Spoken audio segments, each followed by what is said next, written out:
Sociedad Peruana de Héroes Médicos en esta pandemia de COVID-19 que nos ha tocado vivir.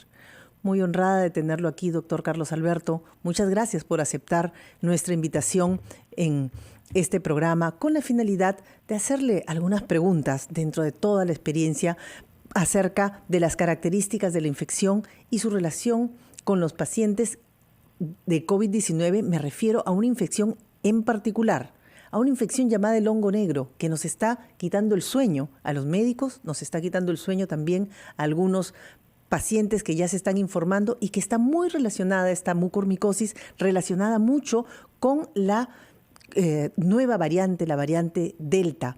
Y por supuesto, claro que sí, felicitarlos porque en esta semana también ustedes han celebrado el Día del Médico Intensivista. Muchas gracias de todo corazón a ustedes, los que han estado en esta primera línea.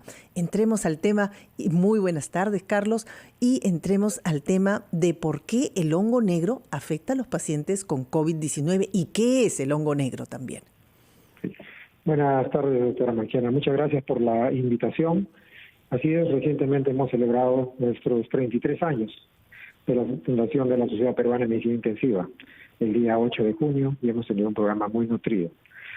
Entrando al tema, sí, en realidad la mucormicosis, o conocido como hongo negro, es una patología muy infrecuente, pero que dentro del área de cuidados intensivos, a lo largo de nuestra carrera, nosotros hemos tenido la oportunidad eventualmente de encontrarnos con estos problemas, porque dentro de los pacientes que se admiten a la unidad de cuidados intensivos, hay pacientes que tienen algún problema relacionado a la disminución de la capacidad de defensa, para que se pueda entender, o inmunosupresión, ¿no?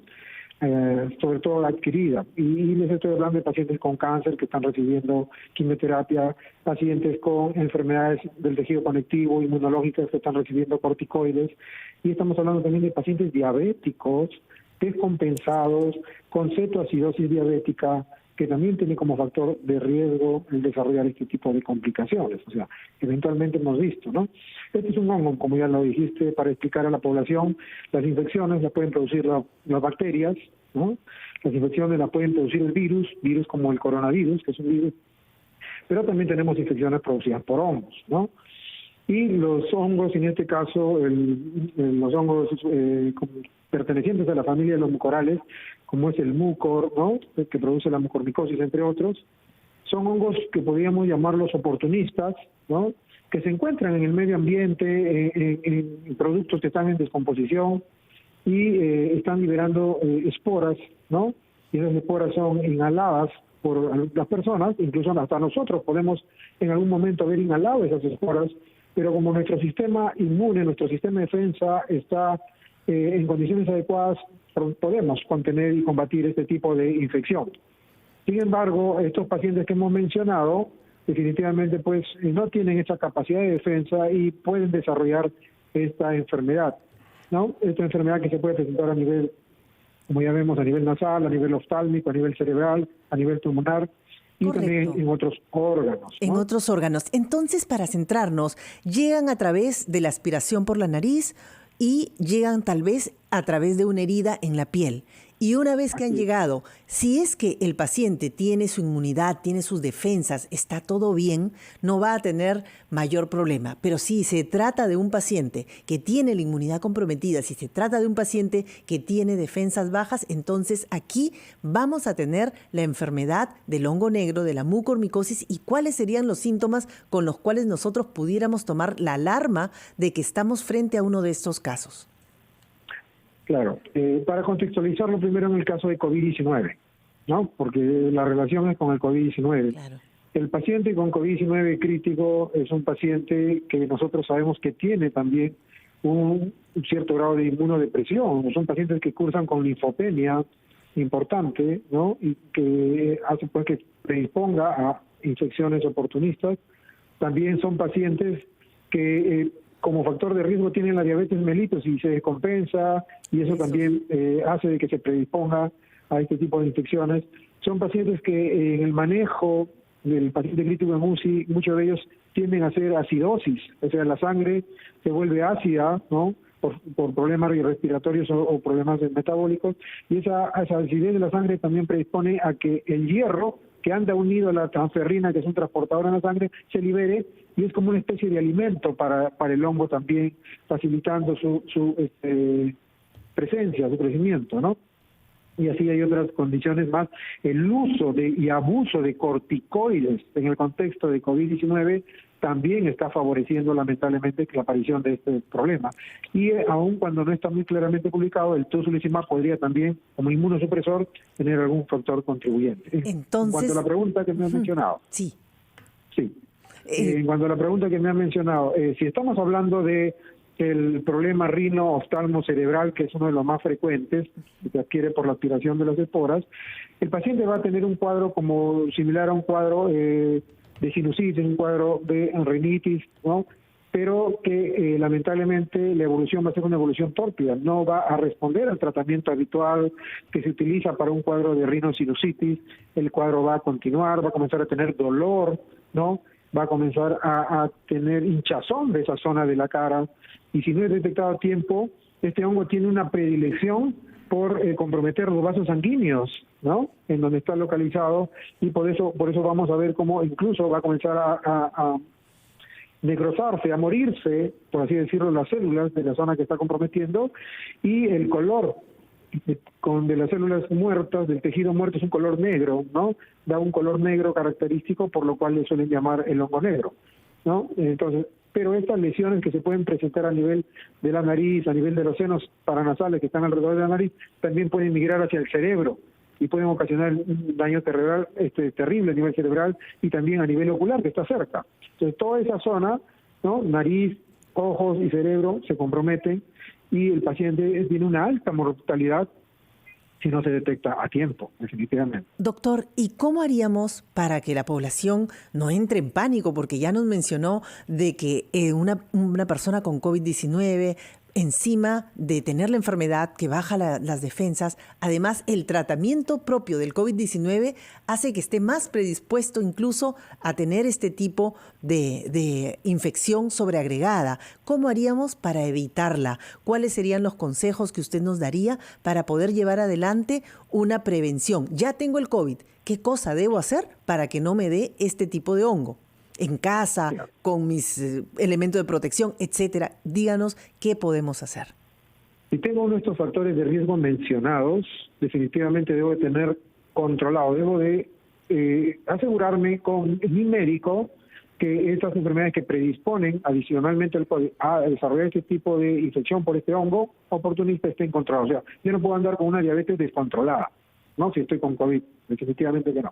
Lo otro es no abusar, es decir, no automedicarnos, no abusar de los corticoides cuando no es necesario, no abusar de los antibióticos. Los antibióticos alteran toda la flora o la presencia de organismos con los cuales nosotros convivimos naturalmente, y hemos hecho, por así decirlo, de manera coloquial, un trato de convivencia, y que esas bacterias con las cuales convivimos habitualmente son también factores protectores. Si nosotros usamos de manera inadecuada los antibióticos, definitivamente vamos a dejar un terreno también que favorece la aparición de infecciones oportunistas, infecciones resistentes, y dentro de ellas también está esta mucormicosis. Entonces, yo creo que lo importante es hacer lo correcto, y hacer lo correcto significa estar asesorado por un médico, para no cometer errores en el enfoque de este COVID-19. Lo otro es no exponerse a lugares en donde está o crece el hongo.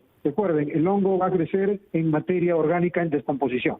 Entonces, donde haya materia orgánica en descomposición, ahí va a comenzar a crecer el hongo y va a comenzar a liberar las esporas. Entonces, hay que evitar en estos lugares, hay que evitar que haya este tipo de materia cerca a donde estamos nosotros conviviendo, ¿no?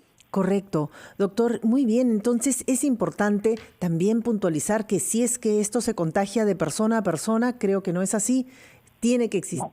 Correcto. Entonces, no se contagia de persona a persona. Por eso es muy importante que nosotros tengamos, con los consejos que nos ha dado el doctor Carlos, que tengamos un ambiente en donde podamos llevar adelante una limpieza, sobre todo evitar contagiarnos de esta enfermedad como es COVID-19. Y quería, doctor, dentro de lo que siendo usted presidente de esta sociedad tan importante para nosotros en este momento, ¿cuál es al momento actual la situación de las salas UCI, de las camas UCI en nuestro país y sobre todo una parte muy sensible? ¿Cuál es la situación de las salas UCI actualmente en Arequipa? Sí. Bueno, definitivamente la realidad a la que se está enfrentando en esta pandemia, en esta segunda ola, está siendo diferente en las regiones del país, ¿no? Hay zonas del país en donde la ocupación de estos ambientes de cuidados críticos, ¿no?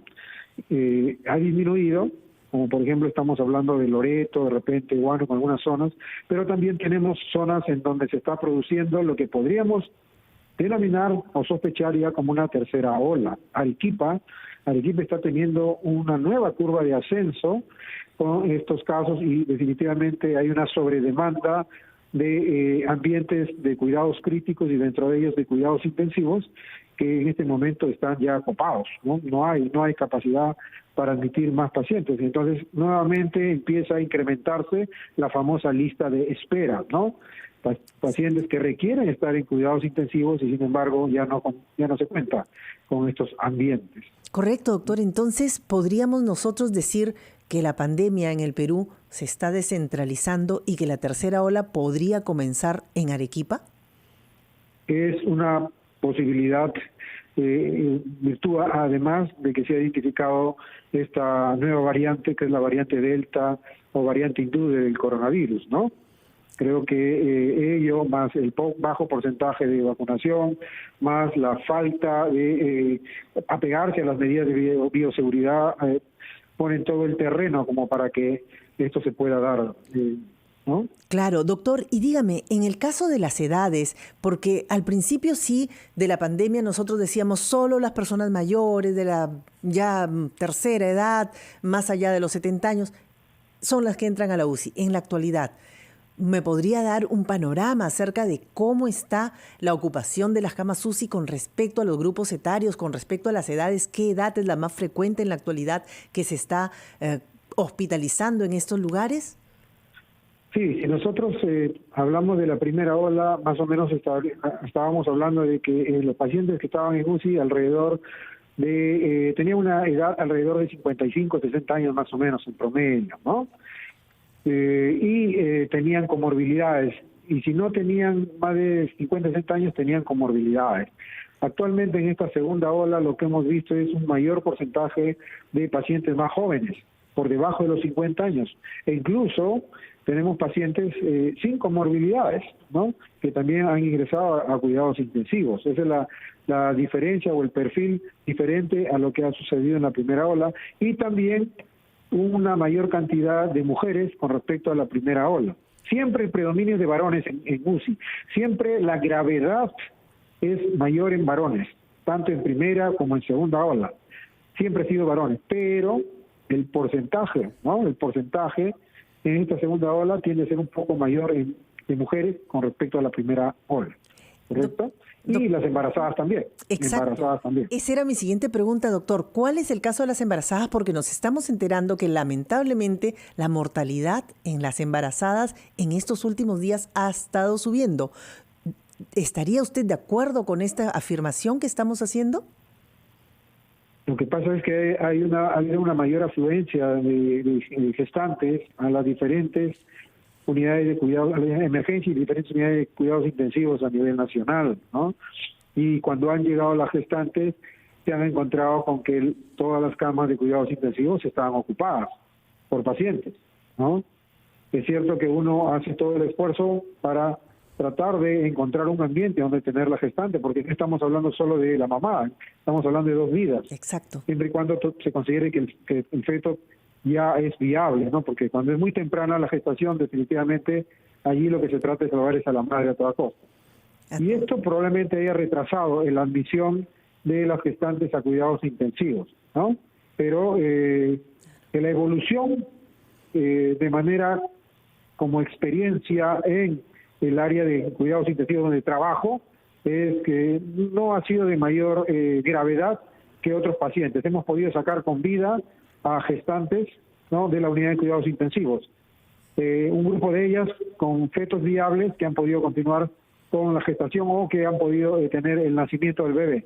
Sin embargo, otras gestantes y lamentablemente con embarazos muy tempranos han tenido pues lamentablemente una pérdida, ¿no? Claro, y lamentablemente, como usted dice, no se trata de una sola vida, sino de dos, y esto es lo que hace que sea de repente un poquito más fuerte el golpe cuando uno lo siente, cuando uno pierde un paciente de esta edad y de esta condición de gestación. Mil gracias por su presencia, doctor Carlos Alberto Lescano. Gracias por todo el esfuerzo que hace la Sociedad de Medicina Intensiva con la finalidad de llevar adelante la mejor salud para nuestro país. El 8 de junio recordamos nuevamente que es el Día de la Medicina Intensiva en el Perú. Muchas gracias por su presencia y regresamos en unos momentos. Supe que de algún lejano rincón de otra galaxia, el amor que me darías.